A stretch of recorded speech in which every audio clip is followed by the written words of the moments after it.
नमस्कार मित्रांनो, कमली या मालिकेतील कमलीच्या भूमिकेतून अभिनेत्री विजया बाबरने प्रेक्षकांच्या मनात खास जागा निर्माण केली आहे. स्वातंत्र्य दिनाच्या निमित्ताने विजयाने स्वातंत्र्य आणि आजच्या तरुण पिढीबद्दल आपले विचार सांगितले. विजयाच्या मते स्वातंत्र्य म्हणजे फक्त आपल्या मनाप्रमाणे जगणं नाही, तर स्वतःचे विचार मोकळेपणाने मांडण्याची आणि आपल्या स्वप्नांसाठी उभं राहण्याची ताकद आहे. पण ह्या स्वातंत्र्यासोबत आपल्या जबाबदाऱ्यांची जाणीव असणंही तितकंच महत्त्वाचं आहे. आज डिजिटल माध्यमांमुळे प्रत्येकाला शिकण्याची आणि पुढे जाण्याची संधी मिळाली आहे.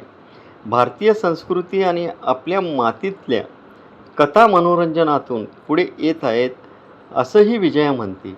नव्या पिढीने प्रगती करताना आपल्या माणसांचा आदर करावा, जबाबदाऱ्या समजून घ्यावेत आणि सर्वांना सोबत घेऊन पुढे जावे, असं खास संदेश विजयाने दिला आहे. हा व्हिडिओ आवडला असेल तर लाईक, शेअर आणि चॅनलला सबस्क्राईब करायला विसरू नका. धन्यवाद.